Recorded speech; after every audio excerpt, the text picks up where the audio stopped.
Item ಯಾವುದೇ ಇರಲಿ try ಮಾಡಿ ಆಚಿ ಚಿಕನ್ ಮಸಾಲಾ. ಎರಡನೇ ಮಗುವಿನ ಖುಷಿಯಲ್ಲಿದ್ದಂತಹ ದಂಪತಿಗೆ ಆಘಾತ ಎದುರಾಗಿದೆ. ಸಂತಸದ ಕ್ಷಣದಲ್ಲಿದ್ದಾಗಲೇ ಮೊದಲ ಮಗು ಕಳೆದುಕೊಂಡಿದ್ದಾರೆ ದಂಪತಿ.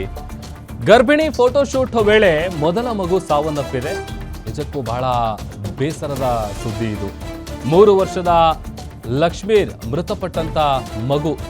8 ತಿಂಗಳ ಗರ್ಭಿಣಿ ಫೋಟೋಶೂಟ್ ಅನ್ನ ದಂಪತಿಗಳು ಮಾಡಿಸ್ತಾ ಇರ್ತಾರೆ. ಅಂದ್ರೆ ಮೆಟರ್ನಿಟಿ ಶೂಟ್ ಏನಿರುತ್ತೆ ಆ ಶೂಟ್ ಅನ್ನ ಮಾಡಿಸ್ತಾ ಇರುವಂತ ಸಂದರ್ಭದಲ್ಲಿ 3 ವರ್ಷದ ಲಕ್ಷ್ಮೀರ್ ಅನ್ನುವಂಥ ಮಗು ಮೃತಪಟ್ಟಿದೆ.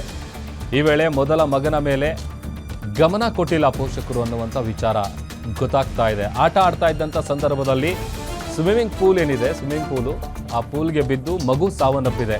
ಬೆಂಗಳೂರು ಉತ್ತರ ತಾಲೂಕಿನ ಗಿಡ್ಡೇನಹಳ್ಳಿಯಲ್ಲಿ ನಡೆದಿರುವಂಥ ಘಟನೆ ನೋಡಿ. ಫೋಟೋಶೂಟ್ ಮಾಡಿಸುವಂಥ ಸಂದರ್ಭದಲ್ಲಿ ಫೋಟೋಸ್ ಚೆನ್ನಾಗಿ ಬರಲಿ ಅಂತೇಳಿ ಅವ್ರ ಗಮನ ಎಲ್ಲ ಆ ಕಡೆ ಇರುತ್ತೆ, ಓಕೆ. ಬಟ್ ಆದರೆ ಪುಟ್ಟ ಮಗುನ ಕರ್ಕೊಂಡು ಹೋದಂಥ ಸಂದರ್ಭದಲ್ಲಿ ಆ ಮಗು ಕಡೆ ಕೂಡ ಪೋಷಕರು ಗಮನ ಕೊಡಬೇಕಾಗಿತ್ತು. ಬಟ್ ಇವ್ರು ಕೊಟ್ಟಿಲ್ಲ. ಫೋಟೋಶೂಟ್ ಮಾಡಿಸ್ಕೊಳ್ಳುವಂಥ ಸಂದರ್ಭದಲ್ಲಿದ್ದರು. ಅದು ಎರಡನೇ ಮಗು ಬರ್ತಾ ಇದೆ ಅನ್ನುವಂಥ ಖುಷಿಲಿದ್ರು. ಆ ಖುಷಿಗೆ ಈಗ ಪಾಪ ಮೊದಲ ಮಗು ಏನಿದೆ ಅದು ಸಾವನ್ನಪ್ಪಿರೋದು ನಿಜಕ್ಕೂ ಕೂಡ ಕುಟುಂಬಸ್ಥರ ಆಕ್ರಂದನ ಮುಗಿಲು ಮುಟ್ಟಿದೆ. ಮೃತ ಲಕ್ಷ್ಮೀರ್ ಫೋಟೋ ಗಮನಿಸ್ತಾ ಇದ್ದೀವಿ.